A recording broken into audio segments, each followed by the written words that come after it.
hello there. I am so glad you're here tonight. I have got such a good show that it's one of my favorite people on the planet, one of my best friends ever, and he's pretty okay most of the time. He's pretty okay all the time. He is one of the founders of the Hollywood Ghost Hunters. He is an actor in 70 plus movies. Two of them, he was the title actor, which I guess would be the star. So he is a stuntman, just extraordinarily good at that. But he is a great ghost hunter. That I can vouch for. We have been all over the place. He has had me and Lori Dorsey join him at an investigation at the Winchester House out in California. We have been to Scotland, traveling the whole country twice. So I am so glad to introduce you to my friend, Rick Mccallum. Hello. Hello. How are you? I'm doing good. I got Kat and Carl to talk to. I know, right? Yeah, it's a good day. It is a good day. And I'm glad that you're having good days. Lori is in chat, and so is Tracy Pignot. I probably said that wrong. I'm sorry, Tracy, if I did. But, we talk a lot. That's true. We basically have no secrets from each other. We have investigated together in all kinds of neat places, and you keep turning us on to new and even more interesting ones. And I appreciate that. Well, I like that. And I like having you guys with me because you guys know what you're doing. So, it's always nice to have good ghost hunters with you when you're looking for something. If I didn't know by now, Rick, I'd just have to hang it up. I've been doing it a hot minute. I was trying to think today. I've been doing this now since I was 13. That's a lot of years. we can, oh, hey, Jeremy York. It is a lot of years, but you've only got 10 on me. So we're right up there. And I think that when you told me about your first experience when you were traveling with your mom, I love that. Would you share that experience? Well, of course. It was actually what got me started. I mean, my grandfather died in a gun cleaning accident. He was a security guard. Gun cleaning accident. But my mother didn't have very much money, and we lived on the south side of Chicago, and he wanted to be buried in Paducah, Kentucky. And he didn't leave any money or anything, so we were pretty short changed on the deal. So, not that he didn't leave us any money, we just didn't have any money for the traveling and stuff. But we got on a train, and we went all the way to Paducah. When we got off, we got a huge surprise. My grandfather's name was Joe Kelly, and we thought he was 100% Irish. Well, there was a guy there named George Volholius that was waiting for us. And he says, "Yeah, I'm Joe's brother." We went, "What? How can you be brothers?" And he goes, "Well, he came across on the boat. And when he got to the island, Ellis Island, I guess it is, when he got there, he just used the people that brought him their name, but found out that he wasn't any Irish at all, but he was 100% Spartan. Now, a lot of people don't realize that Sparta is a country. Yes. Right? And you start telling people Sparta now, they think of the 300. So, yes. But anyway, we dropped they came and got the casket and took it over to the funeral home. And we didn't have any place to stay. I mean, this happened like boom, boom, boom, one right after the other.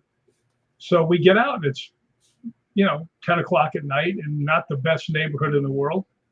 And we start walking along, and we see this one brownstone building, 2-story brownstone building with the typical horror movie thing, the neon light outside flickering, the one letter's missing in the hotel. So we go in there. My mother says, "Do you have any rooms?" He goes, "I've got one left." And she says, "Well, how much is it?" And it was like, they give you money to stay at this place, but it was bad. But anyway, she says, "We'll take it." And he says, "Well, I have to tell you, it's haunted." Now, I wasn't that close to my grandfather, hardly met him at all. I was like a kid at Disneyland. Yes, yes, yes, yes. So I was 13. You know how we are. I do. I haven't changed much since then either. You have not. Haunted, Haunted. haunted, let me in. But anyway, we got there, and it was the strangest room. It was like a rectangle sideways, the length sideways, and on both ends was rolling beds, right? And it was hardwood floor. Looked like a volleyball court. So anyway, we go to bed, and I'm just laying there, and I'm asleep, but I hear my mother scream, and and I pop up, and I'm going to defend her with all, my 4 foot tall, 13-year-old self. So I look over there, and I see her bed just scooting across the floor towards me, and I don't mean eat, I mean whoosh, right?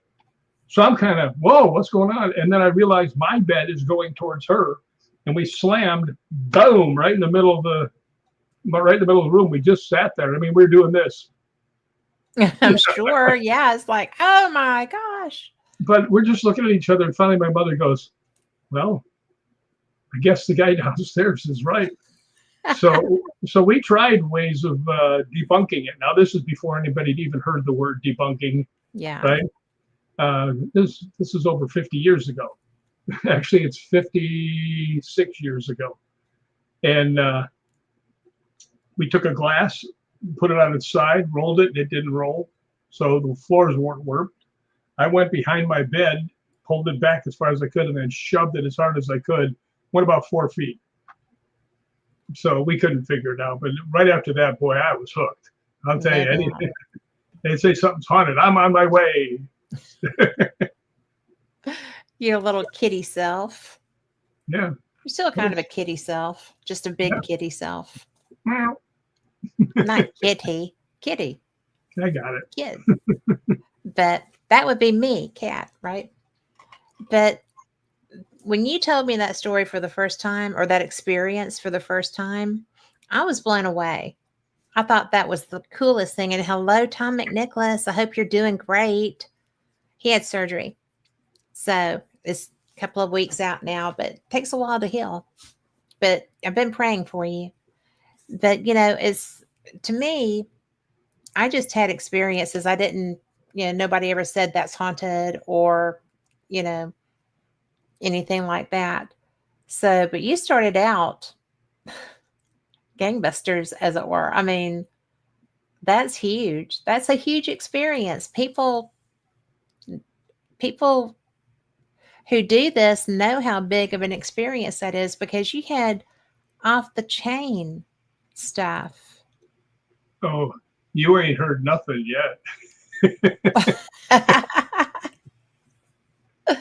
Well, I mean, you know almost every story that I have, and there's some in there that I guarantee you everybody will think that I'm lying, just because it's so off the wall. But I'm old; I can't remember lying, so I have to tell the truth. So. Well, you tell the truth anyway, so. I do. I see a friend of mine. I see the Hobbit is in chat. Tracy Pinow. Yes. And she told me how to pronounce it, so I appreciate that. I got it wrong, but she was okay. She has this daughter. Here was a funny thing. Her daughter's like this tall, right? Right. And she says to me and Mikey, we were down in Tombstone. She goes, my daughter's a little shy. Do you think you guys could keep an eye on her and stuff like that? So she hung around with us. By the time we were leaving, she was like, woohoo! I mean, really came out of her shell. It was really cool. How old was your daughter? She was in high school, I think. Cool. But what she did to me was so funny. We were in the Tombstone Cemetery, the OK Tombstone, whatever it was called. But it was where all the bad guys were buried. And I was watching out for her, me and Mikey. And it's dark. It's like 11, 12 at night. And I'm looking around and I don't see her anywhere, right? And she'd just been there a minute before, right? And I'm looking around. All that I see in front of me is this small bush, right? Is And I this the yelled, Bush girl? yeah. And I went, Sky, where are you? And she goes, boing, stands up and goes, yikes. Like a little spy. That's so funny. But first time because you've told me that before. And that, your reaction to that was so cool because she got you. She's 21. But she got you. Is she? Yeah. Well, when she jumped up. Yeah, she scared the hell out of me. I'm in a cemetery and things are popping up out of the ground. No. It's not the cemetery you want to be in. Yeah. Actually, there was a place we all were down where all the bad guys from the OK Corral are at, right? They're all buried. And everybody was asking questions. And finally, I just said, are any of you sorry you listened to Ike Clanton? One guy went, yes. Yeah, he would be under them rocks if you wouldn't have listened to him. There's that. Yeah, it's one of the places I really like. You know, it's one of the places I haven't been yet. Well, we'll have to go. I'm down with that. Bring David. Well, he is probably coming to Vegas in a couple of days, and then we'll be out there in another couple of weeks. So cool. Usually the time that you flee the country is when I come to your side of the world. Yeah, I run away. I know you're close by. I'm going to hide. He's not kidding. Trouble's afoot. He's not kidding. I invite you everywhere. You do invite me everywhere, but it's so funny that every time, because he goes to Scotland or tries to go to Scotland every year in June. And my husband plays poker. There's a conference that I like to go to in California, UFO conference. And so when David and I are out there, and I'm actually going to California, and he's like, see ya, I'm off. And he's out. Except for this year. So maybe I will go up to Vegas and say hello to my evil stepmother. Well, I thought about calling her and getting together for brunch again. So the plus side, y'all, of him leaving and, just abandoning us like that is that I got to go and meet the evil tiny stepmother last year. It was so much fun. She's so fun. She is something. She is. She's one of the nicest humans going. And she's kind of a ghost magnet. Because she lived in the house down in Texas too, and she had a lot of stories. Well, I found it interesting that, when we were all going to do that show together, hers was the microphone that wouldn't work because she did have so many stories. And sometimes that's just the way that rolls. Yeah. I have found I've done this show for 10 plus years, and it's just kind of, sometimes they want you to talk and sometimes they do not. That's true. But I got to tell you, of all the places I've been, that house, most haunted place I've ever been. Absolutely, just every day was something. Was it because it was so consistent, or was it because of the level of haunting? Both. I mean, even Vandy tells this story all the time because there were 3 people that were hung on our property, and they were like people back from Bonnie and Clyde days, but they weren't with Bonnie and Clyde. Everybody that retells the story, and then Bonnie and Clyde's people, I said, no, that was just during that time period. But they were pretty vicious, these people. And finally, we found out where their house had been, and the guy invited us over there. He's telling us how they had secret rooms and secret, aisleways behind the walls and everything else. So anytime the cops would come running in, they couldn't find them. Okay. But they made a mistake of coming back when the townspeople were waiting for them. And the townspeople went running after them, and they went running up the street and around the hill. Now, this is long before all this development was there. and they caught him up by our property and hung him. So we think it's those three because it's right on the same property. And Vandy one day was sitting on the sofa, and had her back to the front door, and out the double doors where the kitchen is, where the dining room is. She saw three shapes, transparent but very clear, walk from right behind her, right past her, and right out those two doors. So that was pretty cool. That's pretty cool. Hi, April. That just trips me out because I know some of the experiences that you had in that house. And yeah, I mean, I can't even imagine. I've lived in a house that was haunted, but it wasn't that level of haunted. Yours was malevolent. Well, what was really strange is that my dad had a lot of friends who would come over and stay. And in the morning, we'd be having breakfast. We made a point of not saying anything about the house being haunted. And in the morning, we'd be having breakfast, and they'd look over at us, and it was always the same. About the house. You mean it's haunted? And they go, yes. We said, yeah, we know. Trust us, right? But they'd be stumbling over everything, trying not to say it was haunted. But everybody that stayed there just said, oh boy, this is bizarre. Mine started from the first day I was there. What happened? My dad and a friend of mine had come with me from Chicago. I drove down. And my dad, one of his workers was there at the house, and they'd been drinking because it was his birthday. And evidently every day was my dad's birthday. But anyway, he says, well, I have to take Wally back. Nice name, huh? I take Wally back to the bar so he can get his car. And I'm like, really? You guys been drinking all this time? You're going to give him, drive back to his car? That's kind of stupid. But then again, I thought about, well, he's driving him there. But anyway, I said, where am I supposed to sleep? And he told me this one room. And I went in there. It looked like a ladies' bedroom because it had the canopy with the little doily, whatever it is, lace around the top. And all the doilies are lace too. Yeah. But right in front of me was a big window. And I could see the moonlight coming in, and I could see outside a little bit. And I went to lay down, just put my head back, and I heard, I'm like, what was that? Right? Lay back down, and it does it again louder.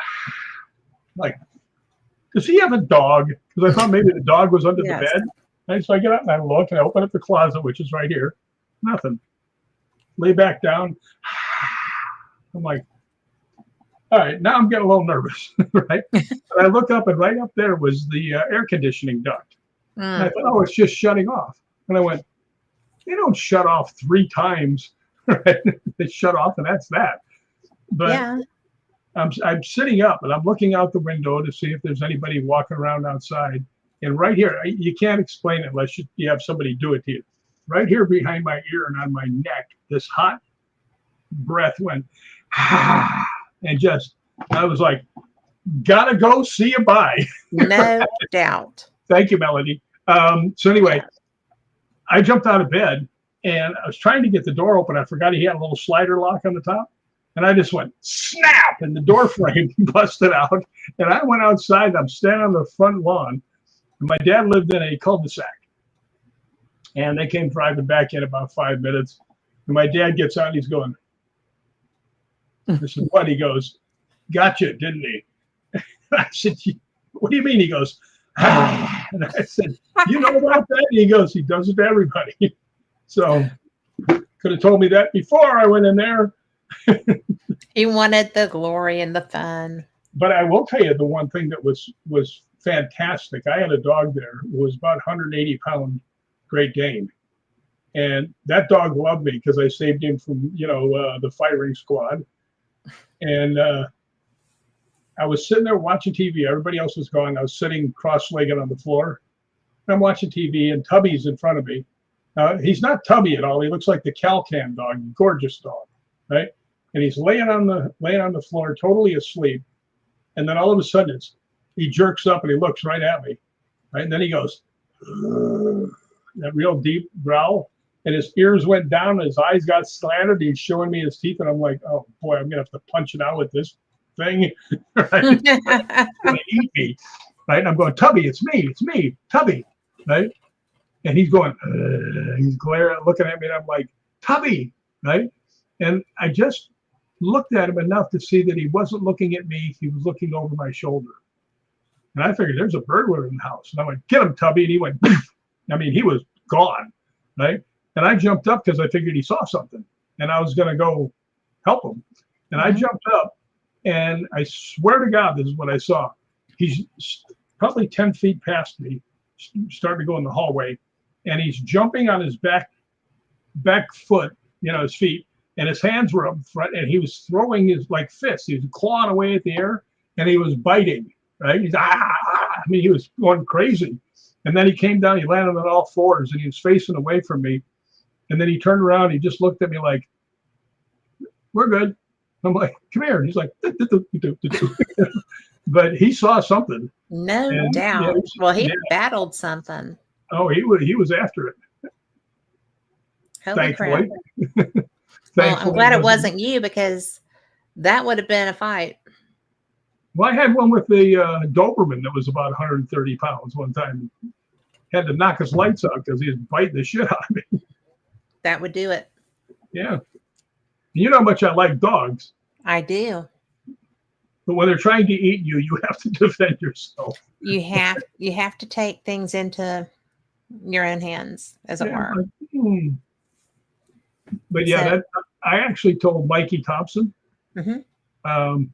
And another girl. Huh? No, go ahead. No, I told him about that house, and I told him the address. And Mikey went over and took pictures of the house. And I said, what do you think? He goes, you could feel it. And I said, yeah, it was practically insane how much it was. I got one more good one for the house. The house was set up like an H, and was my dad's office, my room, the living room and dining room, my dad's room, and then the garage over here. So it was like an H. And it was like 2:30 in the morning, and I hear boom, boom, boom. And then we got a big heavy bag and a speed bag in the garage. And I figured Cash is out there hitting it right next to the old man's room. I'm like, the old man's going to kill him, right? So I get out and open the door, and Cash is walking towards me. He goes, I think there's somebody in the garage. So we start walking down there, and there, my dad pops out. He's got a gun. Vandy pops out, and he goes, you go over there, get the dog, and come in this way, and we'll go this way. So I get Tubby. As soon as I open the door, he runs up to me. That dog was like a shadow. Anywhere I went, he was like right there. Right? Yeah. I loved it. But we go in, and I guess I could show you. This looks somewhat like a heavy bag. And it's going like somebody just been hitting it. And I can't remember. Somebody said, is there somebody in here with us? And it went thunk, thunk, thunk. You could see it stop in the middle where it was getting hit, going and backwards. It was the weirdest damn thing, right? So finally, so you could see the movement from the hit. You could hear it. You could see the bag moving. And what was weird is when the bag came back and you'd hear the boom, it was in the middle. It wasn't just swinging back and forth, and boom, and getting hit. And it stopped. We said, all right, let's go. Let's get out of here. And as we walked by, right by the door, there was a speed bag up. And I was the last one going by. And just as I went by, the speed bag went from somebody hitting it right behind my head. And we all stopped and looked at each other, and they went. My dad leans over to me and he says, let the dog inside the house. And he walked back into the bedroom. But yeah, there was stuff like that that's so hard to comprehend that you think somebody's lying. Well, I know you well enough to know that you're not, right? And your reputation actually is stellar. So anybody listening that knows you is going to know that you're not. But, it's, to me, that situation is more of, I don't get scared if I'm in a haunted location. I I've had experiences that gave me pause.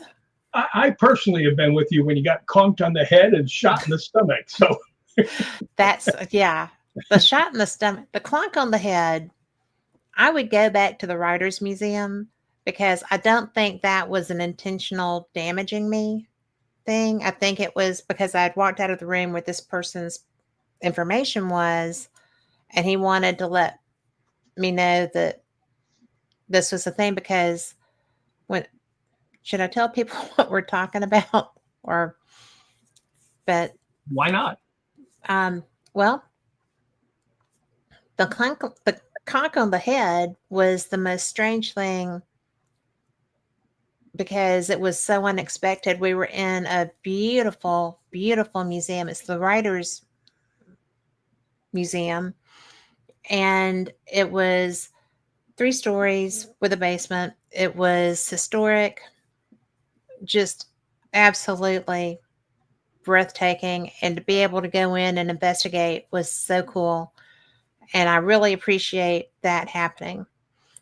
And we had gone through, we were up on the top floor, and there were, the tables with the glass tops on them that have the memorabilia and stuff in them. And I had gone into this one room over, there's a, like, here it is. This is the hallway. Here's the room I was in. Here's the room that we were going into. And it was so bizarre because I was just looking and reading, and because I like that. And so everybody else was in the other room. So I went over and was in there, and I had my back to the door, to the little, middle area. And while Jay Craig was talking, all of a sudden, I just felt like somebody hit me in the back of the head with a golf club or something. It was, and Lori was standing across from the room from me, and I must have looked funny because she was like, "What is wrong?" And I'm like, "I don't really know." So I'm like, I actually put my hand back there to see if I was bleeding because that's how real it was. And there was no blood on my hand. And I'm like, I don't even know what just happened to me. So Kat was the other cat who was our guide, um, was talking, and Jay Craig is looking at me now too. And I must have gone pale. And she just kind of looked at me too. And I was like, I have to ask, did anyone here die from a head injury? I mean, I saw like a figure, right? And I don't have tactile experiences as a rule. I'm not a physical medium. And so I was that day. And Kat said, well, yeah, there was a man, and his paperwork is in the room you just came out of, but he was a guest here. And as he was leaving, he slipped and struck his head on the stone stairs. They brought him back in, got the doctor, and they covered all of his bills and covered his burial because he died from the head strike eventually. So I was just kind of like, if he could just back up off of me, that would be great. And so that was a thing. And that was so bizarre because, like I said, I don't do that. I hear, sometimes I see. I don't have those tactile experiences. And so that was freaky in its own right. Culloden, I'm never going back to Culloden. I'm just not. Good. I'm not going either.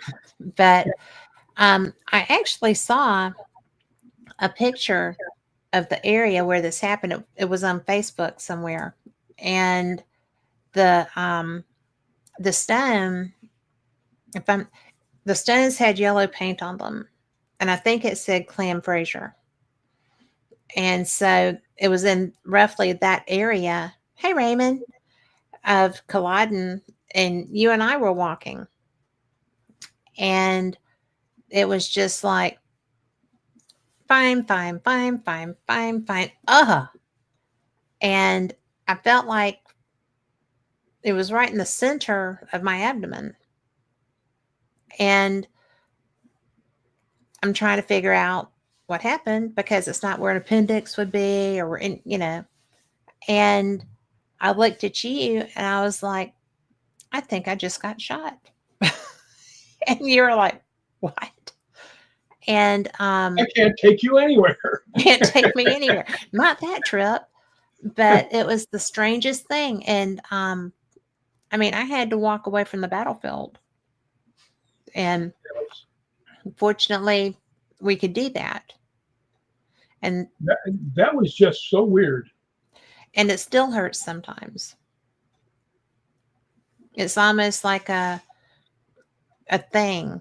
I mean, periodically, that one spot, it's almost like a residual, just a reminder. I'm not going back.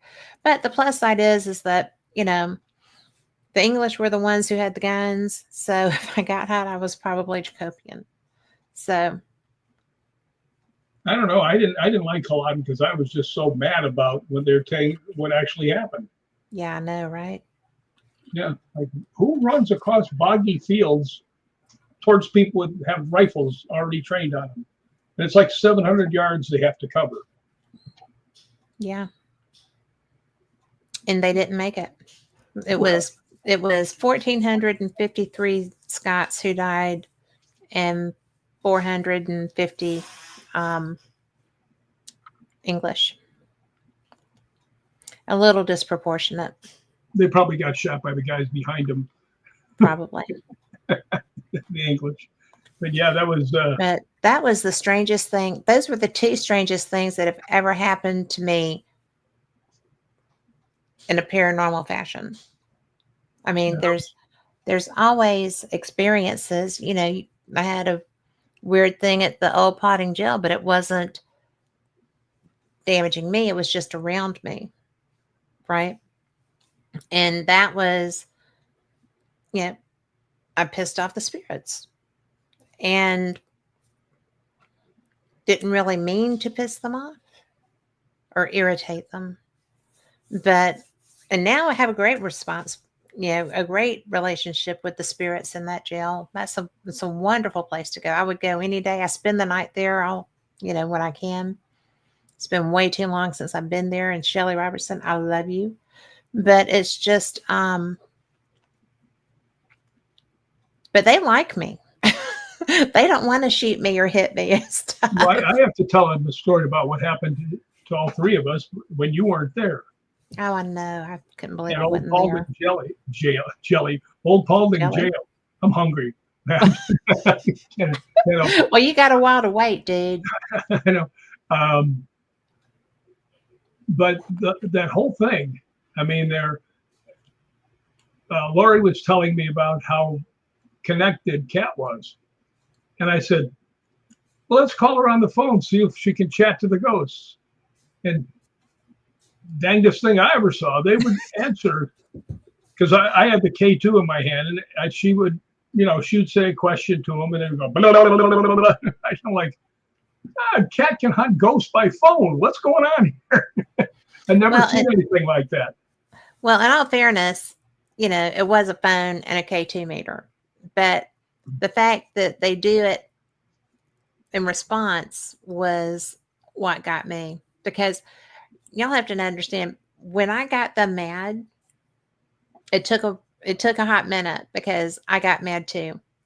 So Shelley has a portal device. So we went in the kitchen and we started having a conversation.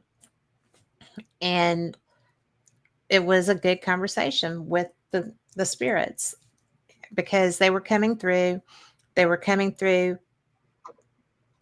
appropriately, the right responses and stuff. And I was like, do you think I'm here for my help? I'm trying to help promote this jail. I'm trying to do this and I'm trying to do that. I have a 9-hour drive tomorrow. Do you think I'm up here for my health? Da, da, da, da, da. So I was a little upset. So the guy comes across the portal and says, really? And I'm like, yes. What do you think?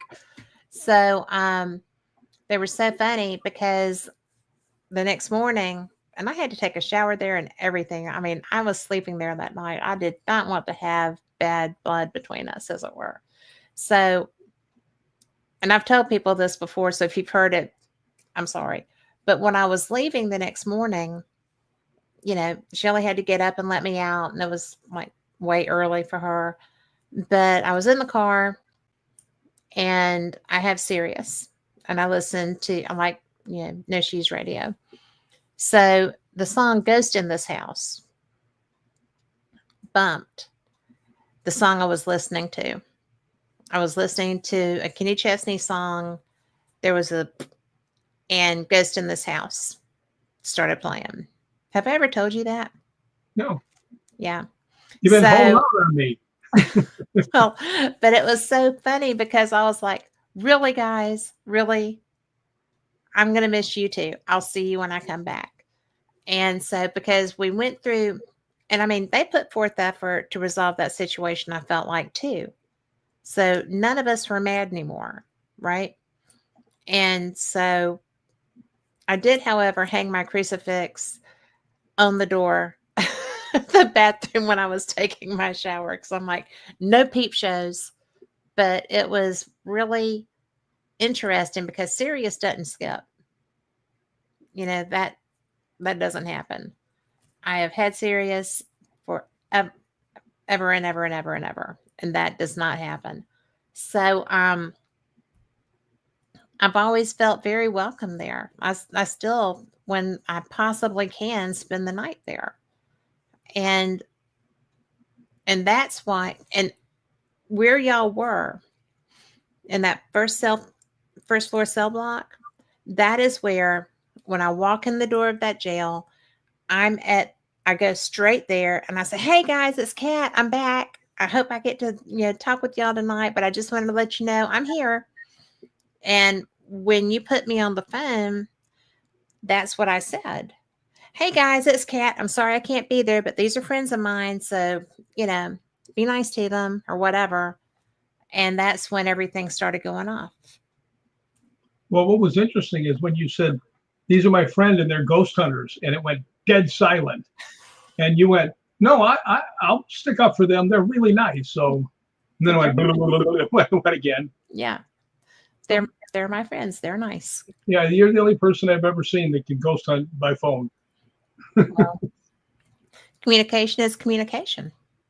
Well, you do know something about communications, I guess, from having, this show. Yeah. And fate. I talk a lot. I listen a lot. But yeah, and I thought that was so cool because I don't know anyone else that would have thought to get me on there to say hi to them, because I was so bummed out that I couldn't come. And because I had been so looking forward to it. Well, sometimes my evil brain pops into a good idea. When it comes to spirit communications, you're really good at that. So I like your good ideas. They seem to like me. They like you too. They do. But I would almost say that you're a ghost magnet, but it's not that kind of interaction that you get. You get more of the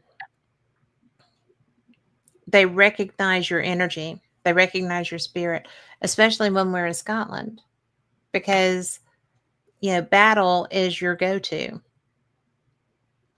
on everything. Pretty much. So I feel like that's where the draw with them is, and your roots and everything else. And I don't know, it's just, to me, it's so interesting to watch you investigate. Well, I usually just bumble around until I bump into something. But you do bump into it. But it's funny. I was with the Scottish Paranormal guys, and we went to Torwood Castle. Now, there's a lot of spots in there where you can go high to get better pictures. Mm-hmm. And I always go, shoot, right? And I'll going through the thing, shoot, and he's playing back his voice recorder, and on it goes, shoot, Rick, right? And they go, wow, it's telling you to take pictures. I said, well, there's another way of looking at that, you know. No, let's not go that way. Shoot, Rick. No. But that Well, was cool. that's funny. And Tom and Nicholas said he's never scared on investigations, but depending on the condition of the place, the physical condition. Well, Sometimes there's some that are sketchy. one that I don't like because of the way the stairs are going down is Danito Den. Mm-hmm. Don't like that. Not because it's haunted and stuff like that. It's just I don't want to get stuck on those stairs. Well, and I was so mad because you wouldn't let me go down. No, it's a tough go. And that was when I was still rehabbing broken Yeah, things. So yeah, and the stairs are not like normal stairs. They're like that far apart, and then the next one's like this, and it's real steep. It's I bet you that half the people that are ghosts there were just people trying to get down the stairs. there's a strong possibility. Well, you got to remember, I didn't even make it through Shelley's place, Old Paulding. I got caught on the stairs and went right in front of Mikey. Oh, should have been behind Mikey. He would have caught you. I would have landed Hold you on him. up. Hey, I caught him once. He owes me one. Return the favor. Boy, I tell you, he conked his head pretty damn hard that day. Oh gosh, and Edinburgh Vaults. Yeah. That was a tough place. I don't know why. I was standing there and, my stunt coordinating, looking around. I'm like, Yeah. oh, this could happen. I started walking. He goes, boom. I was like, whoa. And I just grabbed his coat and I'm holding him. And Mikey's like 235 pounds. He's not exactly, a straw. I'm like, come on. And he's bulky. He's tall and Yeah. Well, I was glad I could grab him before he fell back down the stairs onto Lori. well, because that would have just been a chain reaction of events that would not have been done well. Because we were with a terrible group of, coordinators for that trip. So Aim at them. Here, go that way. Land on them. But that room that everybody was in, I had gone in there, and I did not care for that. Where's that this room, at? When we were in the vaults, that room that right by where Mikey got comped. Yeah. That was. I did not like that. I didn't have much feeling for most of the.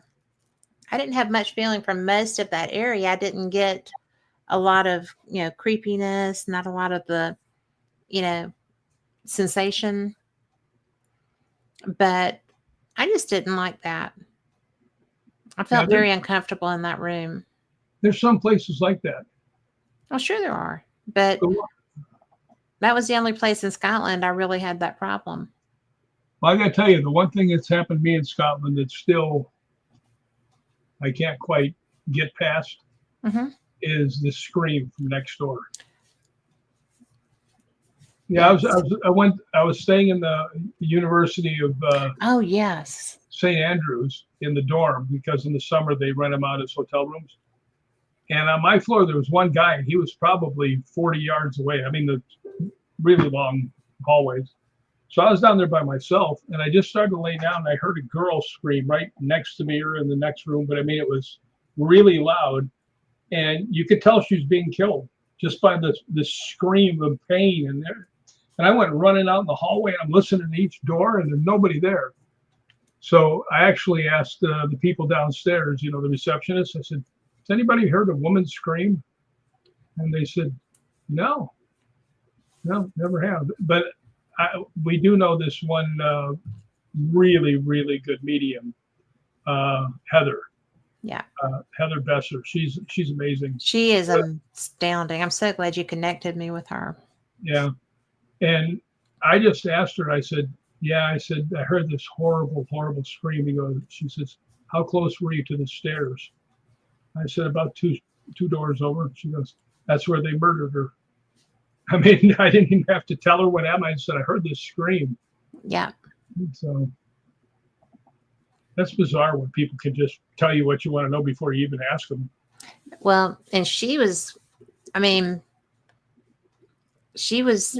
amazing. And I want to say hi to Irene, who is in Japan this morning for her. So she said, "Good morning, everyone." So Hello. I just love her. She is one of the nicest people. But when we were staying in the dorms last summer, and I could get a feel for what you were talking about, that had to be so weird. I especially to have been traveling alone and heard that, and I know that your immediate reaction would have been battle, let's save her, Yeah, and there wasn't anyone to save. yeah, it was bizarre. Still gets me though, because I couldn't save somebody that was being.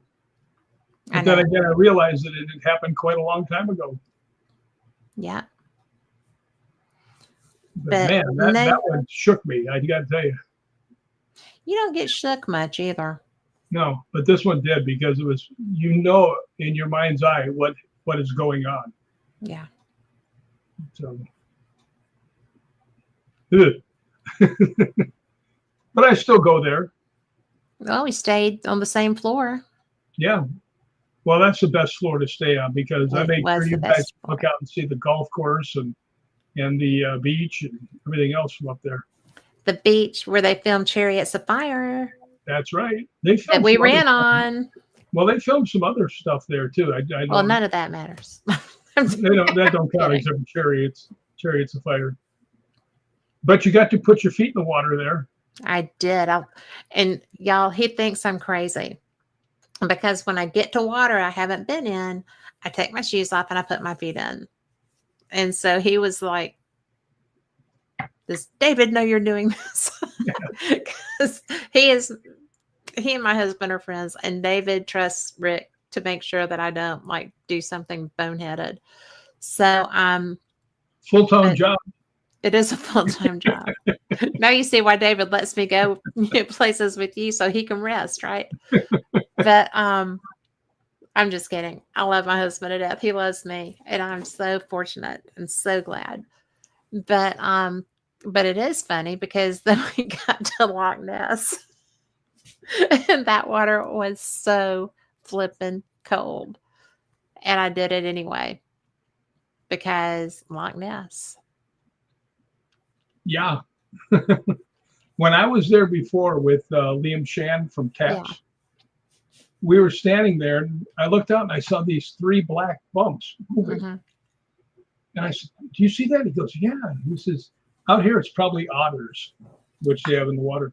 So I'm watching and they're going, then they go underneath. We're standing there and a couple minutes later, three guys in black wetsuits pop up out of the water right in front of us. So it was their heads popping Yeah. around. Well, they had those like balloons where the divers had gone down. So I found that interesting because I was looking at a live feed. Lori and I were looking at a live feed one morning, and there were tons of those little balloons. They dive there all the time. Well, a lot of people don't realize how big Loch Ness is. Hmm. And I've heard this. I don't know if this is the right number, but it's like 26 miles long. I mean, it's something. That would, well, that pass was a pretty good way, Yeah, you know, because it looked small, and I know how big those mountains were that it went through. yeah. I just heard it on some show the other day. And the other The place most that we random stuff. stayed is actually the biggest loch area-wise. It was Loch Lomond or Lomond, however you say it. Lemon. That's the one that we stayed on. Yeah, that's even bigger than Loch Ness. It didn't. Well, I guess that's true. It has tides. Yeah, so we're up on we're catching up on our lochs, Missy. Aye, lad. It's a good thing. But yeah, I love going to Scotland because we got to see some pretty good stuff when we were there last time. Oh my gosh. We got to go to Bannockburn House, which you can't go to anymore. Or that's Castle not doing Mengus. tours. Arr. Castle Menzies. Yeah, So, here's what's wrong with the Scottish people, who I love to death, is they told us you got to go to this castle, Castle Mengus. And I'm asking everybody. They said, do you mean Castle Menzies? And I went, I think so. Right? And he goes, yeah, yeah. the Scots call it Mengus. I said, it's Zies and it's Mengus. Huh. Okay. Ooh, Irene has a good question. You feel like a question? Yeah. What is it? She said she's in Japan, right? So they Uh-huh. have an Issy and Nessie there. But would it have affected their DNA after the atomic bomb? Do they still see them, Irene? Are they still spotted here and there?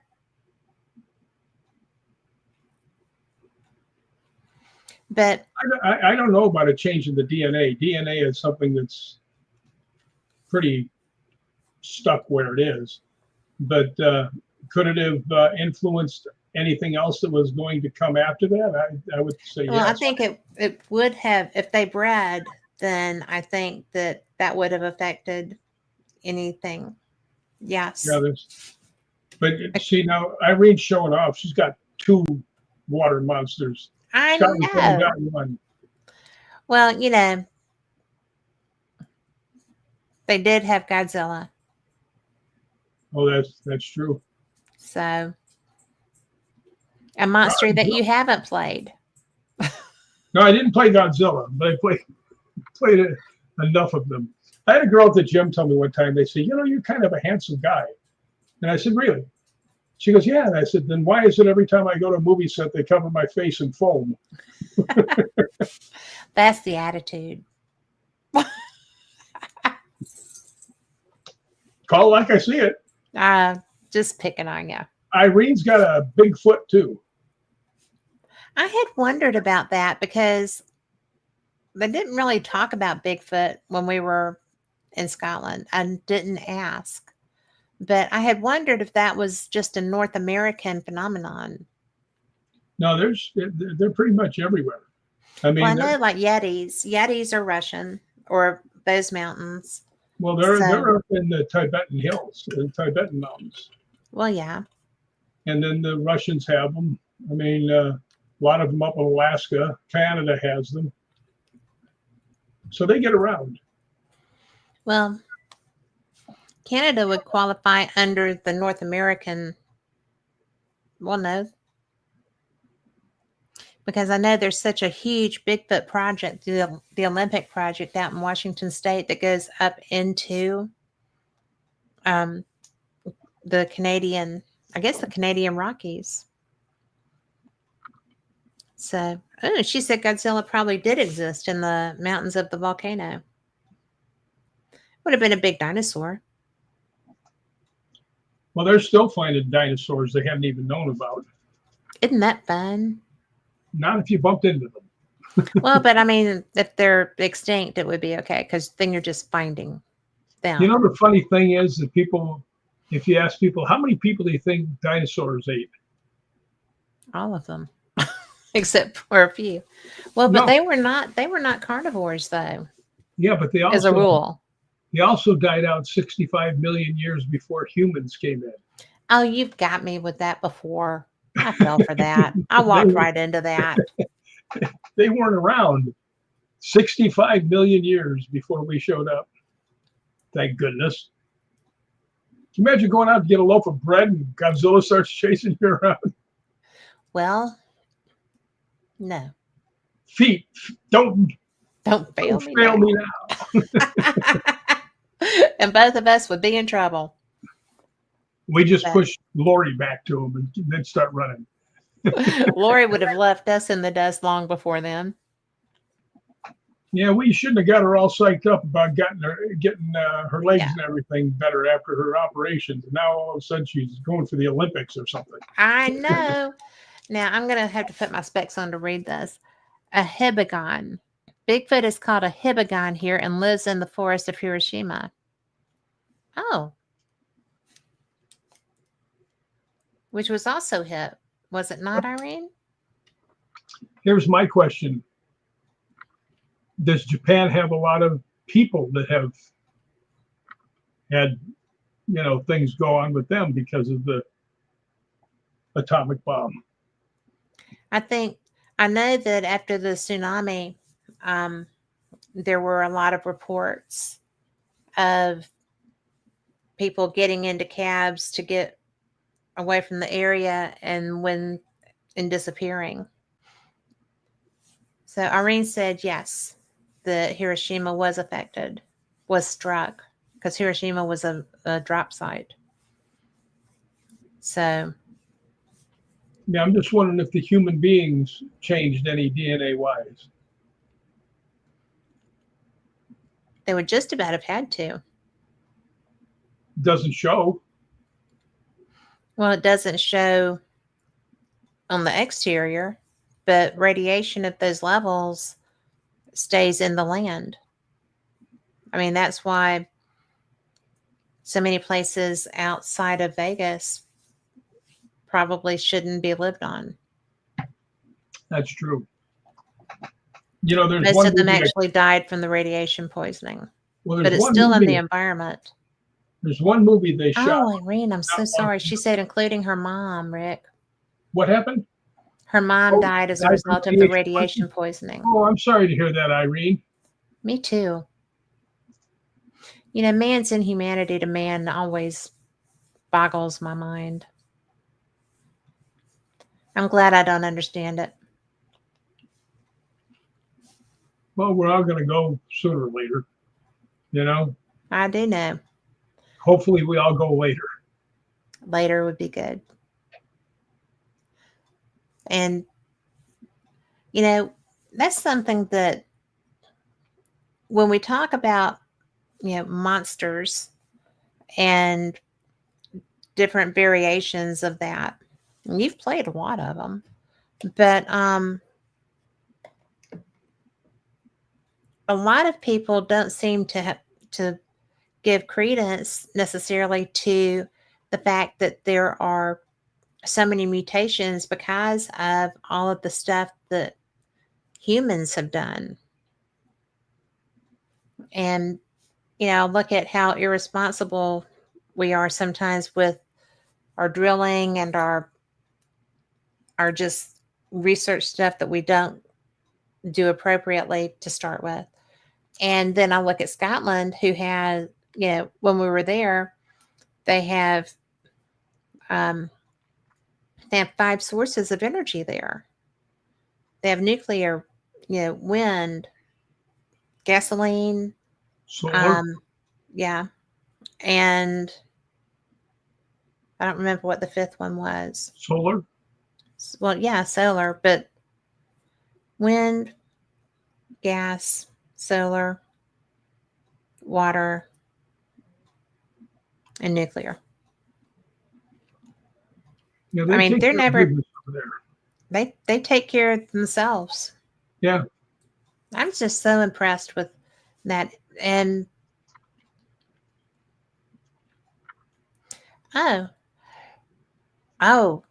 Irene, you're going to have to come on with me so we can talk about this.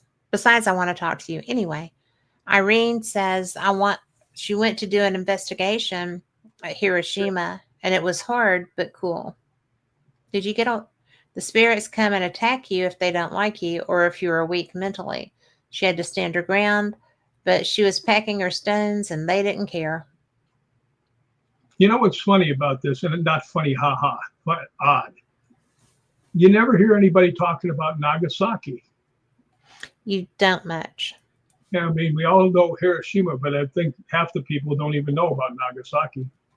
Well, if they don't, they haven't paid attention. I mean, we didn't just do it once. Well, they wouldn't give up, the hardy little buggers. Well, that's because they believed in what they were fighting for too. Yeah. And they're a nation with a history of warriors. She said that she went there too and she got physically sick at Nagasaki. Yeah, you know, the vibrations you must get from the ghosts that are around those places have got to be overwhelming. Well, like she said, the spirits came and attacked. I would probably attack also, Yeah, I'd be a little PO'd if somebody dropped a nuke on top of me. without a doubt. And so, Irene, did you take Shungite? Do you use Shungite also? We'll give her a chance to answer that. But I'm just curious because a lot of stones work in a lot of different ways. I've just always found that Shungite is one that handles just about everything. And I actually bought this when we were in Arkansas recently because I also have a Shungite pyramid that I keep on my desk here because I really believe in the power of this particular stone, and it is just for protection. Also because it likes me.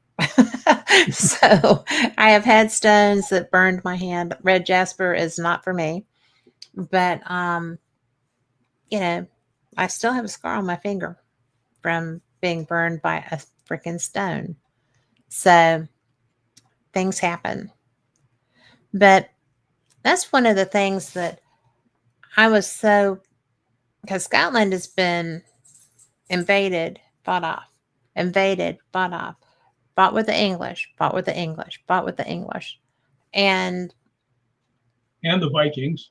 and the Viking. Well, they kicked the Vikings out of their country. They are Actually, badasses. you know what they did? The first time, the Vikings were famous for sneak attacks, Hmm. and they wiped out this one village of Scots. Well, the Scots decided, okay, they come by water, let's keep somebody watching. And when they came, they were ready for them and beat the crap out of the Vikings. Hmm. But they told the ones that survived, you can stay here if you want to, but you better behave yourself. Yeah. So a bunch of them stayed. And that's why there's a bunch of people of Viking and Scot blood. A lot of Who would people be don't know total that. badasses. Yeah. They are. The ones that were the badasses were the berserkers. No, that's what I their names know. were. I love that. Yeah, they would just go in there and they would adopt a spirit like a wolf or something like that, and just go in there and fight like that animal. Hmm. And they were they were nuts, is what they were. They were all the biggest ones, and they're just, My grandma called me that, the berserker. a berserker. She was always like, "You're just going berserk again." I'm like, Let me think of this. I can agree with with Grandma on a lot of this. okay, okay, you're in Um, trouble now. But well, it's true. Here's a question for the Don't like people out there. injustice. Um, what did the horns on the things mean on their helmets?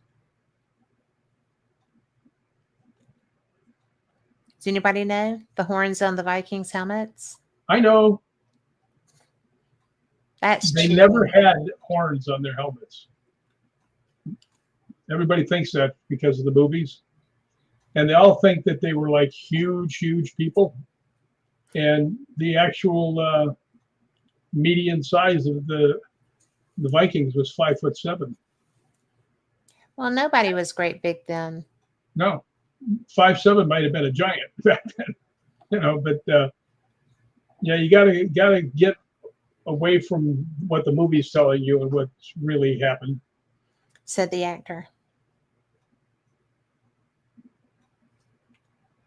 Grandma is watching you. She is. She was talking about my grandma calling me berserk. Well, you know what? She actually left I don't know what was it, a pillow or something for you? Oh my gosh, the quilt. Well, I I never tell people that, but yes. Oh, Irene, you're gonna love this. All of y'all listening. But I was on the phone with Rick. I was at J.C. Penney. I was trying to find David a comforter because we needed to replace his, and he loved it. And so I'm like, I have got to find this. The same thing. I was going everywhere, couldn't find it. They didn't have any. Blah blah blah blah blah.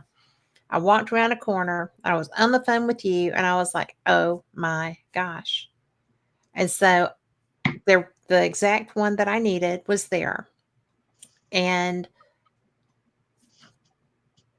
the the my name was on it, and my grandma's handwriting. I bet you still have that, don't you? Maybe.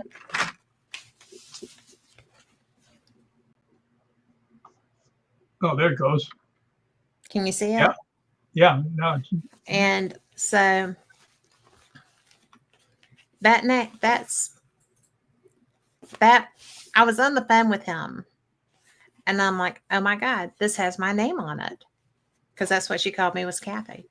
And so I went up to the desk, and I'm like, "Are y'all holding this for anyone, because it has a name on it?" And they looked confused, and they were looking at each other, and they're like, "No, we're not. We don't know why that has a name on it." And I was like, "Thank you so much. I appreciate this. You have no idea how hard I was trying to find this. And now I can't get this closed again." Oh, well, that would be the reason why. Okay. But yeah, so got me a little bit. But that, I was so blown away. And it is still in there on the bed, being used and loved very much. So, but yeah, ta-da. Ta-da!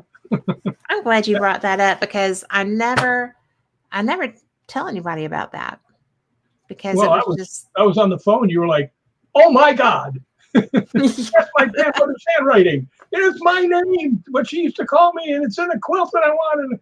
I'm like, the exact one, even the I was same just name. thinking, I was thinking to myself, I wonder what the chances are for not buying that quilt. What's less than zero? Yeah, it was absolutely. Oh, thank you, Irene. Irene says she's standing behind me. This Thank girl we you. were talking about earlier, Heather Besser. First time I talked to her, she gave me a reading. She was telling me all this stuff, and she says, "And your mom wants you to know that she watches you all the time." And I went, "All the time?" No, we don't want that. No, we don't want that. Yeah, I guess, how do I switch that off for a while? Well, it is really nice when spirit reaches out to us. Well, And I have had twice. You read my books. You know what I'm talking about. Twice I've had my dad. you wrote books? You wrote the foreword, you Yes, Yeah, I wish I was as good as you said I was in the foreword. you are. I try to live up to that, but boy, it was high standards. And then Jay Blumke had to go pile on the second book. That was a great forward. Yeah, it was. Yours was too. Thanks. That's what I said. If I just put the two forwards together, then I don't have to write anything else. So that was cool. But I tell you, people get the wrong idea about ghost hunting, right? And I think here's where I get to be pissed off a little bit. I see all these people that, like, they came out and they started banging around for 1 year, and now they're all doing these things trying to make themselves TV stars. Yeah, I mean, I don't get that.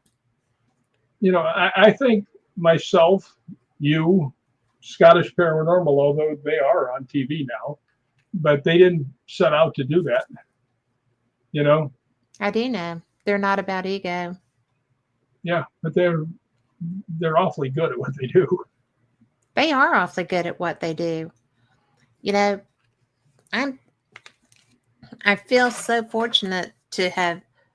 Well, I'm fortunate to have you for my friend, because that was an immediate connection, and I'm glad, because when you get those, then you know. And as for the tea and cookies, yes, and that would be, she was more leaving the coffee pot on the stove all day, and because my grandpa would turn it back. It would put hair on your chest if you were to fall into that trap. But my grandma was very proper most of the time. And she is who would, tea and cookies was a definite thing. And Rick can tell you that one of my priorities when I got to Scotland was to have high tea. And I love, I love doing stuff like that. And you had it right next to Roslyn Chapel. I did have it right next to Roslyn Chapel. And I, however, did not attend because I am a man and I do manly things. whatevs. But, well, you eat, Yes. and it was good food, except for the haggis balls. And we gave all of those to Julie because she liked them. And Irene, I agree with you on the money. She says, I can't stand people asking for money to help people. I don't charge. She doesn't charge a penny for her work. If you're supposed to help people, you should do it and not charge money for it. I agree. But I will say that if there are expenses involved in getting to where you can help them, it's not, I don't consider it outside the boundaries to expect them to help you do that. If you're coming to use your gifts and your skill sets to help, I don't think you should have to give things up to be able to do that. I think you should do it when you have enough money to do it. Yeah. You know? And yeah, I'm still trying to figure out why everybody should be donating $19 to everything they have on there. What do you mean? Shriners, St. Jude Hospital, Wounded Warrior, the tunnels, they all say $19 a month. $19 a month. Yeah. Well, I think it's because they feel like people can afford that. It's not an intimidating number. It's scarier to me than 20 is. Why? Just 19. It sounds like there's a lot of stuff going on there. 20. No, okay, here you go. So you're so funny. Well, that really is funny. But well, it's $19.99. Yeah, make or it $19. $19. It is $19. 67 cents a day. I see all these commercials. Bless them. I hope they get the money they need too.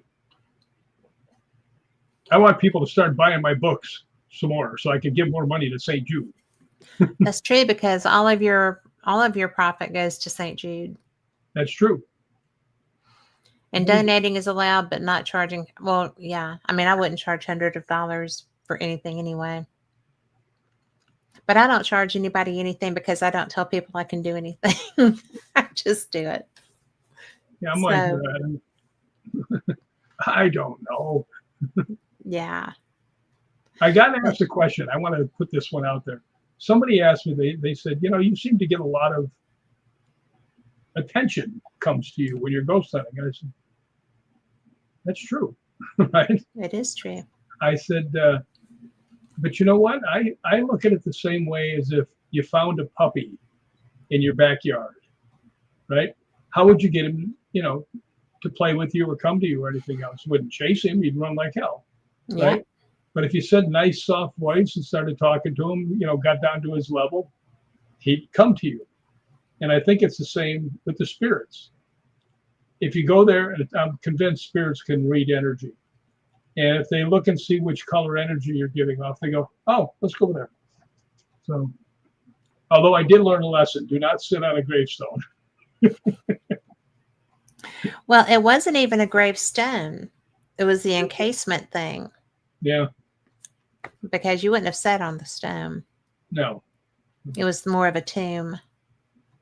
Yeah, that's one of the most amazing things I've ever had. That was a quick and adamant response. I'd walked through this thing in Inverness, Scotland, this cemetery, graveyard, whatever they want to call it. And Kat was there, Lori was there, Mikey and Julie and Liam Shan from Tabs and his whole group. We're all going through there, and I'm not getting any reactions, any feelings, nothing. But all I know is that I've walked 9 miles that day, according to Lori, who has a little counter. And my knee was just wobbling. I said, I got to sit down. I'm looking around for for a chair or a bench, and there's nothing there. And right behind me, there's a thing that looks like a coffee table, right? I thought, and I just said, look, I mean, no disrespect, but if I don't sit down, I'm going to fall down, right? Yeah. So I sat down, and instantly, there was a girl that was with me. The K2 went all 5 lights. Hadn't gone off the whole night at all, right? So I said, are you mad because I'm sitting on your tombstone? Right? And it went, boom, 5 lights again. And I went, well, I have to tell you, my knee is really, really sore. If I could just sit here for 30 seconds, this would really help. Is that okay? And it went like between 2 and 3, just flickering, and which I took was, well, okay. And then right after about 30 seconds or so, bam, 5 lights again. And this girl, it's her first ghost hunt. And she's watching, right? And I said, if you do it right now, I'll get up. Bam, 5 lights again. And she goes, what are you going to do? I said, getting up. Get up. I'm not staying here. I want to go back there, and I just want to put my hand on it and say, hey, do you remember me? I'm the bonehead that sat on your tomb. Yeah, I think he'll remember you, Rick. He might hit me with some sort of zap. Well, if he didn't zap you when you were sitting on his tomb, I think you'll be okay. So I got to tell you, though, that was the wildest trip I've ever had to Scotland with what happened with the Laird. Oh, you've got to share that. Well, I think you should share it because you wrote the thing for Fate magazine. We wrote the thing for Fate magazine. Yeah, but you had a better look at it because I would have my back to a lot of that stuff. Well, Irene said next time bring some cookies or chocolate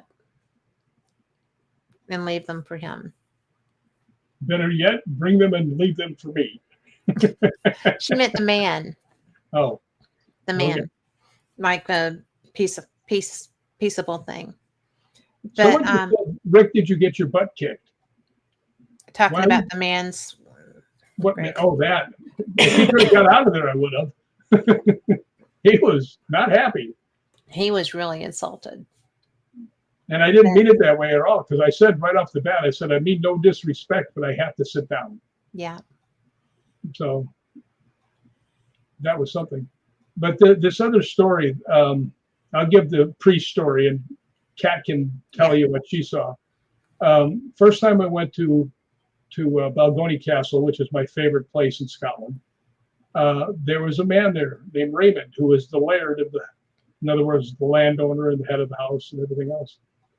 And for some reason, he took an instant liking to me. And we were just standing there talking about stuff, and I was really interested into the Knights Templar, and I still am. And he had all this Knights Templar stuff, the flags, the swords and the spears everywhere. And I mean, they had, if you ever went up to the big meeting room, there's flags all the way down the way. Looks like the White House inside with all the flags. But we were talking, and he's telling me all this neat stuff. And I had just fallen the week before in a forest and just really tore up my leg to the point that I was using a cane to get around. And he looks at me and he goes, can you get up 3 flights of stairs with that leg? I said, you got a handrail? He goes, yeah. I said, yeah, I can. He goes, come on, I'm going to show you my private residence. So we're going up the stairs, and I think it was Gregor, who just leaned over and said, he's never taken us up there. And they're like the in-house ghost hunting group, right? And his friends. Up there, and it's amazing. It's exactly what you think. Red leather chairs, the giant granite fireplace. But he had done something. He was a fabulous artisan in everything: leatherworking, woodworking, painting. And matter of fact, he carved the doors. I think oh my gosh, they're brilliant. Like 42 doors that he carved for the castle. But I'm looking up there, and in the ceiling, and things are like 2 by 3. They're really big. Is the 31 crests of the former lairds, their family crests, all in the ceiling. And I was like, wow, this is amazing. But when we were leaving, he calls me over and he goes, Rick, come here. So I go over and and he goes, can you keep a secret? I said, yeah, I think so. And he goes, I know you like the Knights Templar. And I said, yeah. And he goes, there's, I'll probably get the number wrong. There's 277 living Knights Templar in the United States. Well, goodness gracious, where do you come up with this information? Right? I said, how'd you know that? And he goes, because I'm in charge of them. Now I'm like, what? So anyway, when we went back, it'd been a couple of years because of the COVID and all that stuff. And he was on his deathbed, just to be honest. He was had a bed next to, his little apartment downstairs. And he was talking to everybody. I didn't know if he would remember me because, he was in his mid 80s by that time and pretty sick, but his brain worked 100%. And he's talking to Jay and Mikey and, them people. He looks up and he sees me and he puts his hand up and grabs my hand. And he pulls me down. He whispered something in my ear, and I went, "I gotta go outside. It's really dusty here." And I walk out, and they're all like, "You ain't fooling with anybody, buddy." Yeah. But he calls me back later on. We went back a week later because they were having a celebrity ghost hunt with the guy from America. I guess they couldn't find any real celebrities, and they picked me. So, but I go over there, and at the end of the night, Gregor goes, "Let's go in and see the Laird." He says he wants to talk to you. So we go in, and the Laird's, you could see he was faltering a little bit. But he asked me, he goes, so I come over, laying down, he goes, "Did you keep my secret?" I went, "Yeah." He says, "I'm going to tell you another one." I said, "Can you make it easier to keep than the last one?" He started laughing, and he goes, "Well, I told you I was in charge of the ones in the United States." I said, "Yeah." He says, "I'm in charge of all of them." And I'm standing there thinking to myself, a guy that's really into the Knights Templar is talking to the Grand Master. It's like, what? Yeah. And I wouldn't have told anybody still to this day. But after he passed, they actually alluded to that in his obituary. So otherwise, I'd still be keeping the thing. But it's like, holy cow. It's just, how many people can say that? Well, I'm sure Ryan and Gregor can, but amazing. Well, it was amazing. And the connectivity between y'all was immediate. That's why I think you should tell the second half. When we were ghost hunting in oh my gosh. It was, guys, there were 5 of us. And Scottish Paranormal was hosting an event. It was kind of a come hunt with the Americans thing. It was so great. We, did a barbecue, and then we all went over to Balgony, and we were getting separated. People were going to be in this area, this area, this area. We were actually away from the primary structure of the castle. We were where the original walls had been. Excuse me. And Rick didn't know that. So he was kind of like, "Why are we out here?" Well, the new Laird, his son, came in, and because I didn't know anything about the area or the items in it, it's the museum. And so Stuart was explaining, like he had built this with his dad. There was a model of the castle. There were items from battles that had been found digging around on the property, and they were in there in display cases and stuff. So it was very personal. And the Laird's workshop was behind the door, going out the other end. So it was very personal stuff for the Laird. And so I'm just like, oh, this is going to be interesting. And Rick was just kind of like, I still don't know why we're here. And I'm like, because it's his stuff. It matters to him. This is personal. But so we sit there and we start our investigation. And, Rick's talking, and I'm sitting there with video camera, and I looked at my video. My video did not reflect what I was seeing, which I find really weird because I wasn't the only one seeing it. But Rick starts talking. K2s are going everywhere. I look over, the REM pod starts going off. It looks like the 4th of July. I mean, it's like every color light is like climbing the antenna. I'm getting goosebumps. But it was so bizarre. I've never seen that happen. And it just kept on. The more Rick talked, the more things were going off. And I'm sitting there just like, Rick's like, well, who could this be? I'm like, oh, come on. So I didn't say that. So we're sitting there. Everybody's K2 is pegged out. The REM pod continues to do this. It's Mikey's REM pod. Over in the corner, Mikey says, bro, my REM pod don't do that. And Rick's still like, obviously somebody who knows how to use the equipment or is familiar with the equipment.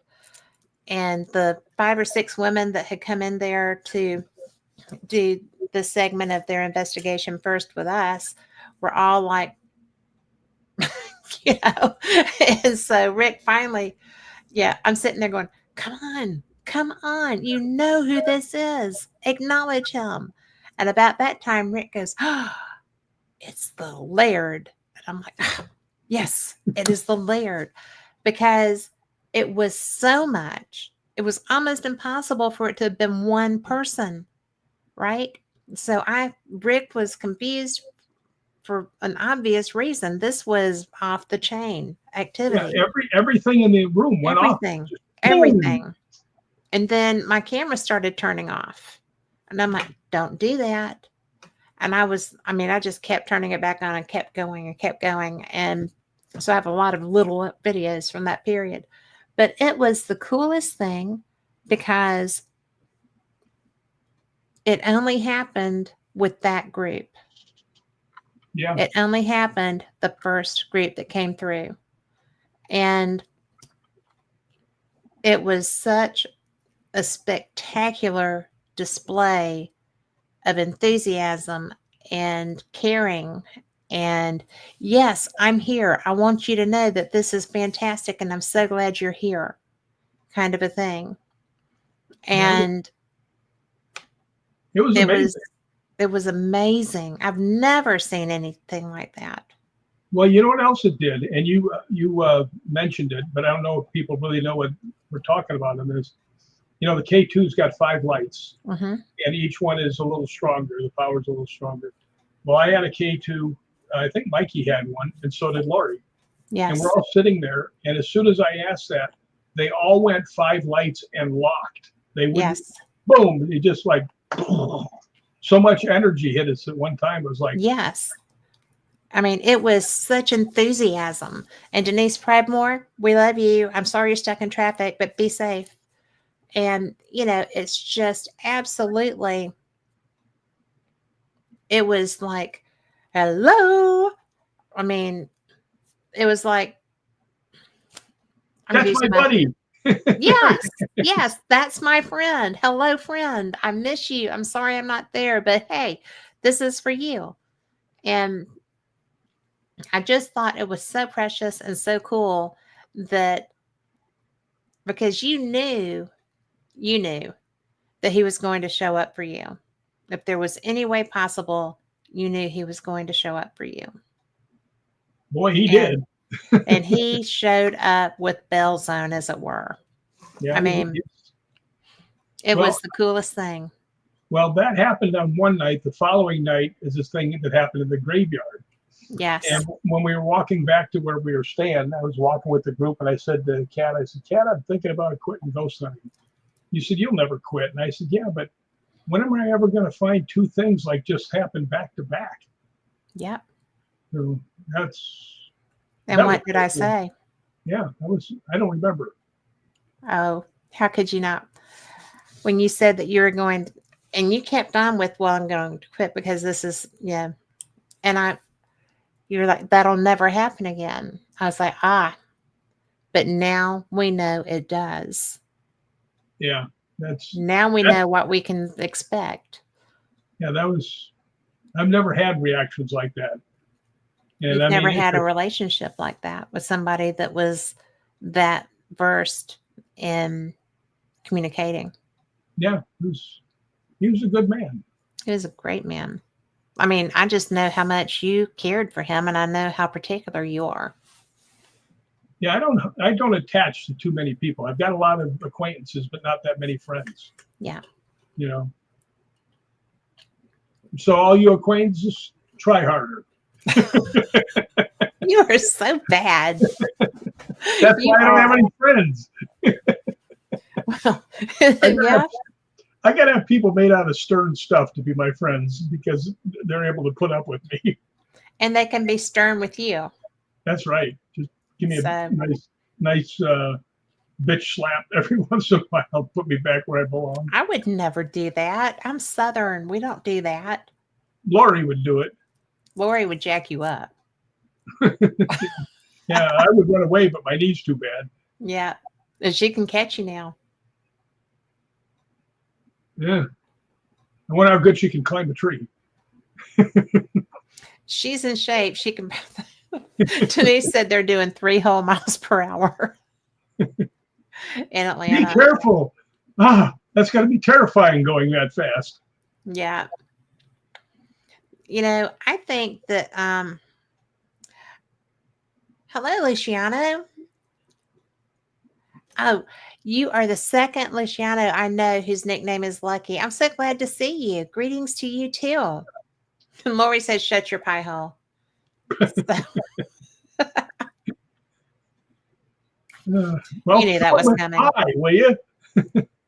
Well, I am just I'm looking forward to being back in Scotland. Me too. One of the things that I was told by you when I went was that once you go, you will always come back. And, It's true. I really feel like the way things are working out to get us there are the way they're supposed to work out. And I'm so excited.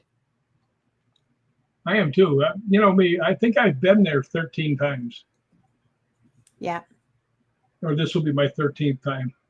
I think you've already been, I think this will be 14. Yeah, I'm not sure, but I've been there a lot of times. And the feeling never goes away. As soon as you get back, you're like, I want to go back. Well, and the thing about the first time I went was not an easy time. Yeah, And the tour person was horrid.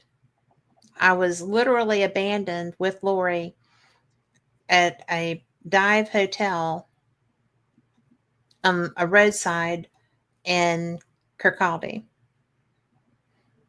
And so that worked out great, though. That worked out great.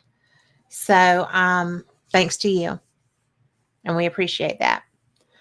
And, it was just, or actually, the universe working through you because that was almost impossible to have managed. And you were getting some help on that. So, yay. Go universe. But as bad as that was, Scotland was wonderful. It yeah. was absolutely unbelievable. You know what's fun about Scotland is just bumming around in a town and just wandering into places. Yep. Edinburgh, which is a great big small town. Edinburgh is beautiful. It's where most people go. That's when people are talking about Scotland, that's usually what they're talking about.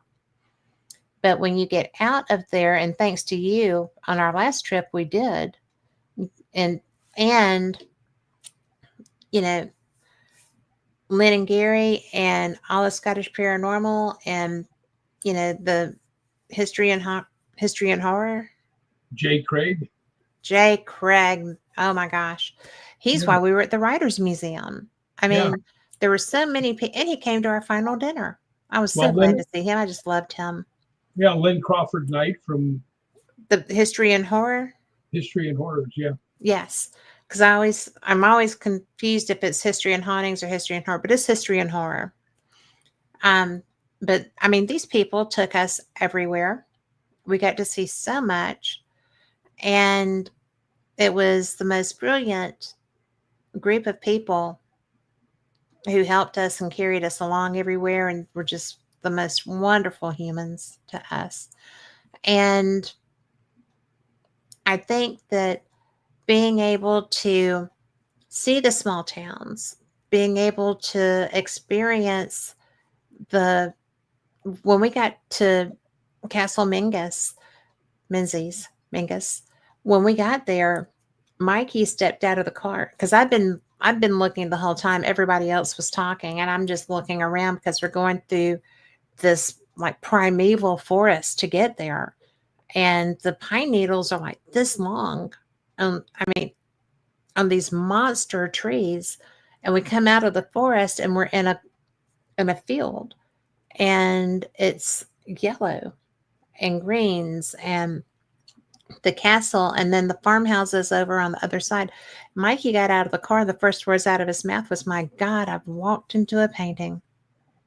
And it's like exactly like a painting. And so that's the environments that we were seeing and getting to investigate this beautiful castle. And it was just I will David will never get over you doing it, and I will never be able to thank you enough for taking me to Scotland the first time, Yeah, because the second time was freaking brilliant. well, I got to tell you, it's sometimes you're worried about how your friends might like this, might like that, but with Scotland, you just come, you'll like it. Trust me. Yeah. You know what's so strange about Edinburgh? There's no high-rise buildings. No, and there never will be. Yeah, They don't allow them. genius. Yeah. That's where they went wrong in Glasgow. Yeah. Too modernizing. Well, but the interesting thing about Glasgow is that the details on the building are at the top. Yeah. I mean, the design elements are at the top of the buildings. That's why everybody says look up. I had something happen to me that I don't think too many people can say. I always stayed at this one hotel. I won't say the name of it. But my friend went from, one of the guys at the front, and then he went on to be the night manager and stuff, and he ended up being the general manager. And I talked to him, and he was able to get my rate down considerably because I was there when Taylor Swift was there. Right. And he says, "Well, if you want me to do this, you got to do it right now." I said, "Why?" Right? And he goes, "Because the end of this hour, I'm going to be the general manager of Glasgow." So, yeah. But he's a good dude. He was a good dude. He was so nice when we got to Glasgow. Yeah, well, it's just like my friend Chuck Waters, who's a famous stunt guy. Matter of fact, in the movie The Exorcist, yeah, he's the guy that flies out the window and goes down all those stairs. That's Chuck. But he told me one time we played golf together, and I told him, I called him up and said, you got some pretty good friends there. Very nice people. He goes, wouldn't be there if they weren't. Yeah.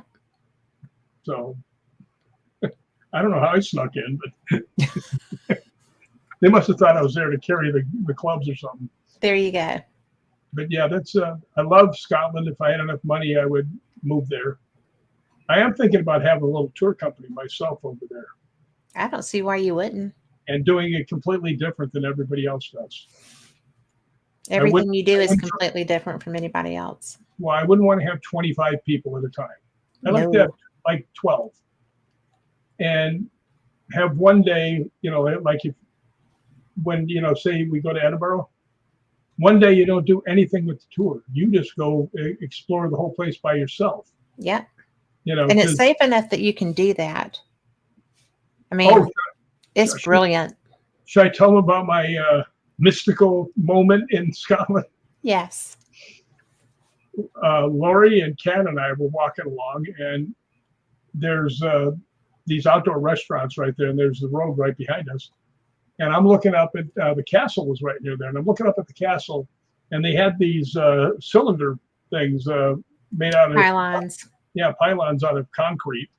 And I'm looking up, and I walked right into one and hit both legs on it, went straight over it, face first towards the ground. Fortunately, I, doing 8,000 stunts all Stuntman. out of fall, right? But I still hit pretty hard, just like bam, right? And as soon as I hit, I was like, okay. And all of a sudden, I started floating up, and I'm like, oh no! Well, at least I'm going the right direction. And it was all the Scottish people jumped out of the restaurant and grabbed me to lift me up. And I was like floating. Yes, that was fun. And they were all, and primarily women, right? Yeah. Because it was like lunchtime. Yeah, And I can say that I did get picked up by a bunch of women in Scotland. yes, that's true. But they were also precious because they're like, oh sir, are you okay? Oh my God. And I'm like, he's fine. Meanwhile, I'm sitting there with Lori We'll come going, back for him later. Just leave him there. We'll come back for him later. So, but it was, well, I couldn't be too mean because we had just gone for my banana ice cream that you had found. So, I knew I better find that place for when you came back. And you Kat did. walked into this one restaurant and they had banana ice cream and she flipped out. And we Well, talked. when I tasted it, I mean, yeah, we said, "What do you want to do today?" "I'm going to get ice cream." "No, it's on the other side of the city. No ice cream for you." and I got ice cream. But I had to go back down into Newtown. The older one is down at the end of the hill, down by Holyrood. That's Old Town.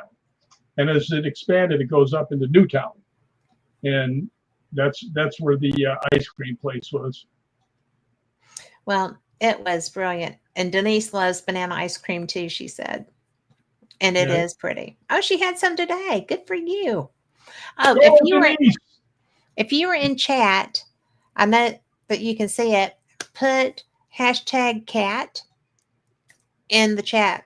Make a comment, put that in there because we're going to be giving away a Fate magazine. So just if you want one, Carl has a fantastic thing that will just anybody who has that #cat in their in the chat will be entered, and he will do a little swirly thing and it picks somebody. The first time he did that, I was just like, oh, that's so cool. I didn't know he could do that. Carl's brilliant. So, and he understands technology like nobody's business, which thank God. So he saves me from myself all the time. But, one of the things that I think, I keep trying to get my husband to come. My husband does not want to leave the U.S., but he does trust Rick, and pretty much as long as Rick is there, I can go. But it's one of those things that it's just so perfect. You want to share that with people. And the hunting side of it, the spiritual investigations, the spiritual feelings, there are energy circles everywhere. There's what is the place where the stones were? The stones? Yes.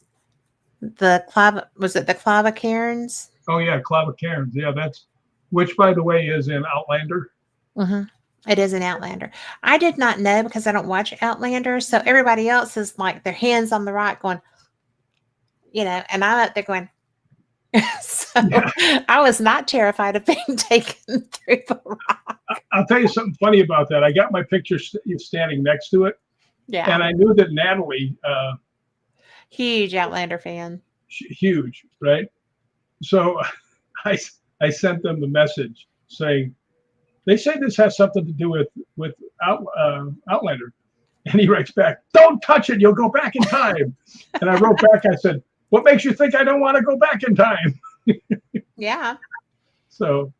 But it was so funny because I had no idea what we were doing, right? So I'm just like, well, okay. Yeah. So.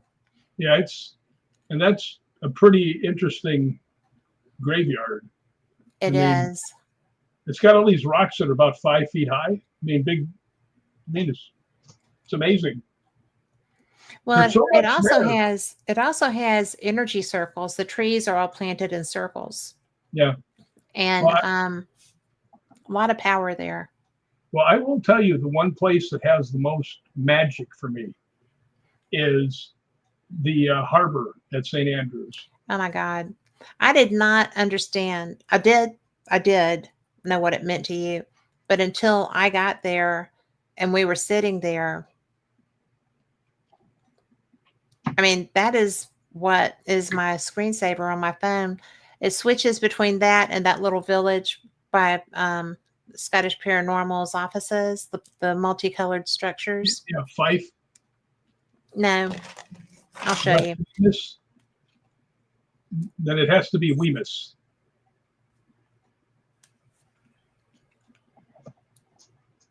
Oh, that's shoot. I've been there before. Matter of fact, Gregor almost drove us off into the water. Remember? I know. That's where we were. Yeah. It's got a famous place there. It's got its name in it as a restaurant. But it was the most, I mean, y'all saw that. That's, you can just walk up and see these places anywhere, anytime. They're just always there. St. Andrews was brilliant. I mean, you're on the North Sea. The, oh, come on.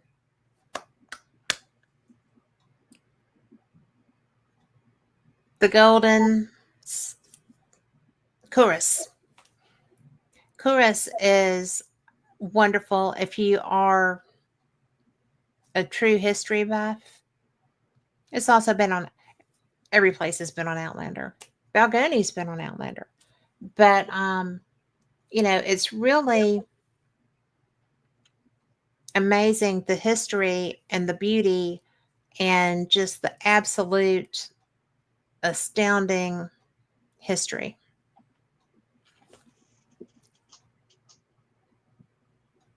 Oh, That's Clava Cairns. thank you. Yes. And that's a cemetery. There are bodies buried there in those rocks. Oh, so they say. Or so they say. But it was so cool because like I said, did I go into there and interact? Yes, I did. But what fascinated me more, because everybody else was in there checking the graves out and stuff, and I'm like, That's for the Outlander fans. yes, yes, and my picture like that is just very so very not afraid of being taken away. You know what Yes. else that people need to know about Scotland? They always say, well, what if you see a castle that you want to go into that's abandoned? I said, go in it. And they said, what? But, I said, they have a thing called the right to roam law. So, and but it's I on did, you. but I did tell them. I said, Scotland, the people are much more honest about things. If you fell in one of these places, decide to sue them, you go up to the judge, go, all right, let me get this correctly now. You went into a place where you weren't invited into the dark and you fell over and it's his fault. Dismissed. Yep. And now they're But we going to throw did me in go. jail for that terrible Yeah. accident. Yeah, they will. You're going to catch heck for that. But we did go to Rake Castle, which was a ruin, and it was very gently haunted. It was not reach out and slam somebody. That is Inverness. Yes.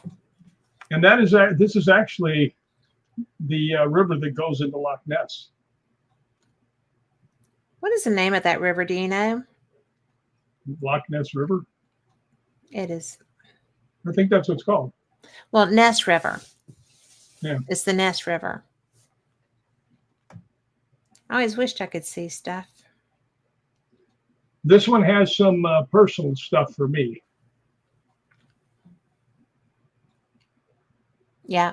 That is a graveyard where can't think of his name right now. St. Columba supposedly banished the Nessie back into the lock.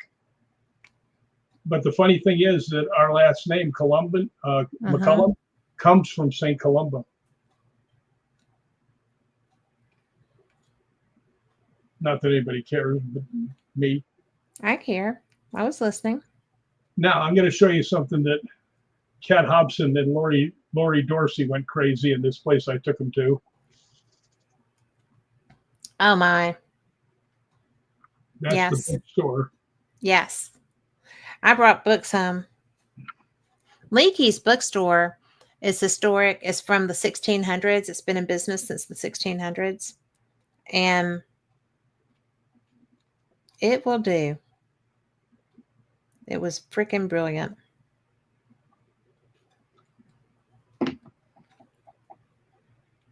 Well, we need to put Denise Pridemore on our trips for next year.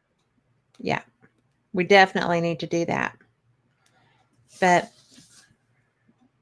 I am having a struggle here. You see what Lori said about St. Andrews Harbor moved me to my soul?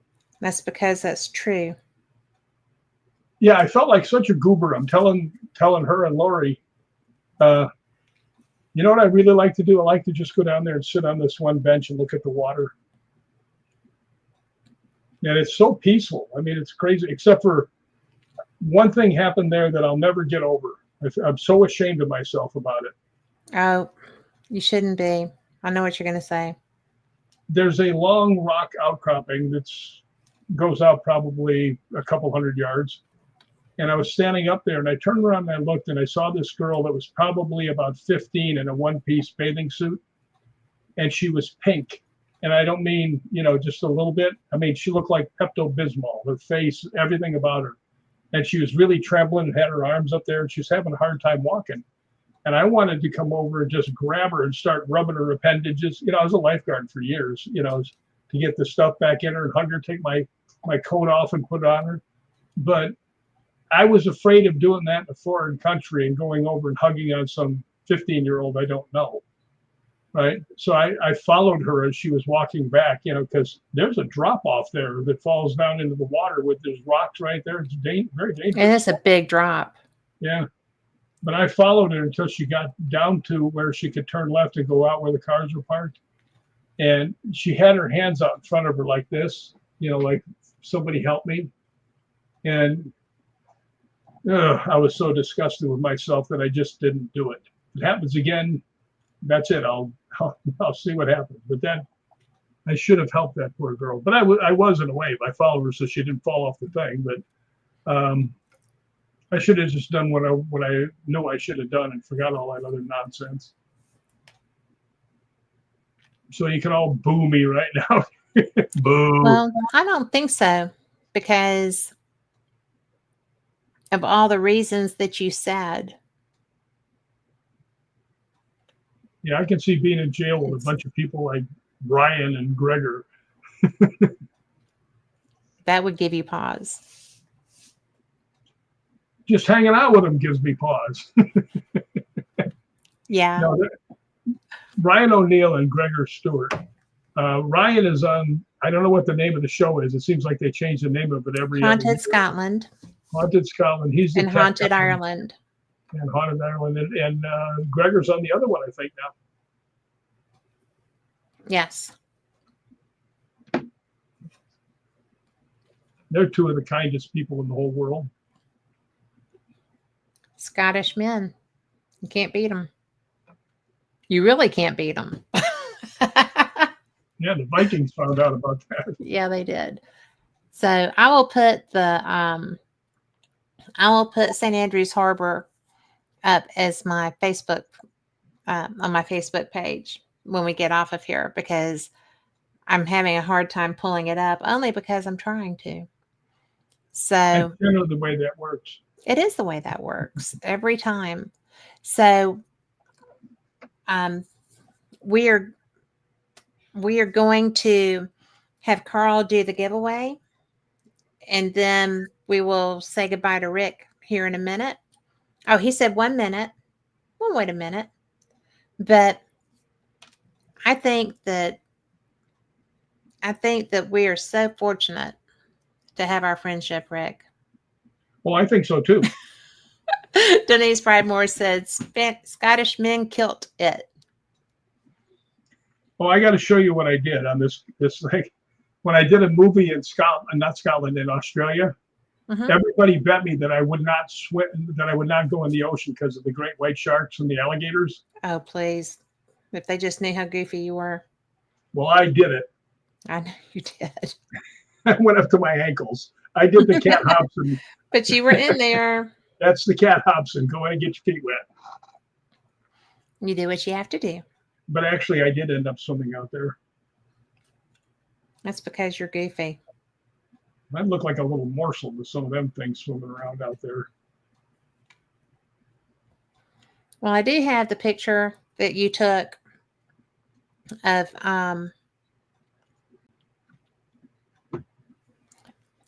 at St. Andrews. Oh, yeah. But I'm struggling to get it to give me. That little bridge she's standing on is on St. Andrews Golf Course. And it's called the Swoken Bridge, and it's super famous for anybody who watches golf because everybody that goes there, it's just like the 18th hole or 17th hole in at the Masters. Anybody that's retiring and it's their last time, they always stop on that bridge and look around and reminisce for a bit. And it's so popular that you go down there, there's so many people waiting to go stand on the bridge and get their picture taken. But I did take a picture. I did take a picture of Lori and Kat, and there's a rainbow right behind them. There was one there, and I was trying to find that picture with the rainbow. But, you know, one of the things that I will always remember is you telling me about St. Andrews Harbor, which apparently I'm never going to be able to show anyone. But it really is just an amazing experience to see something that ancient. The boats are all on their side when the tide's out, just like in the old-timey pictures. And it's really cool. So, is it time? We're going to go ahead. Carl's going to work his magic, and we're going to find out who's getting a Fate magazine.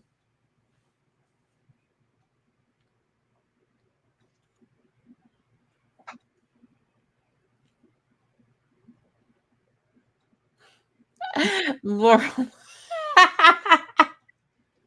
It's Lori Dorsey for the 75th time. I tell you what, just because if you will find me on Facebook, and this is for Denise and let's see.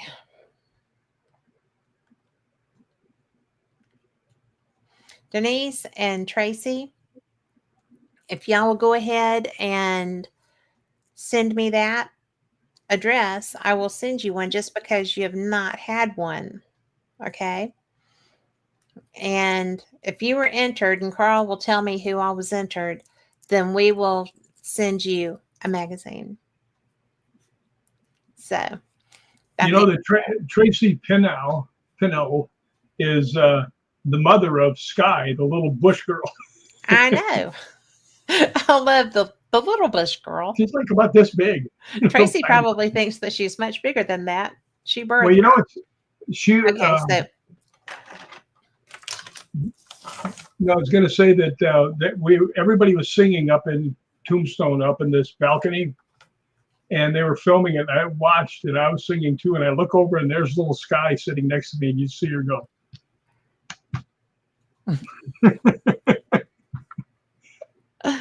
That's so funny. She's got the best name, though. Her name's Sky King.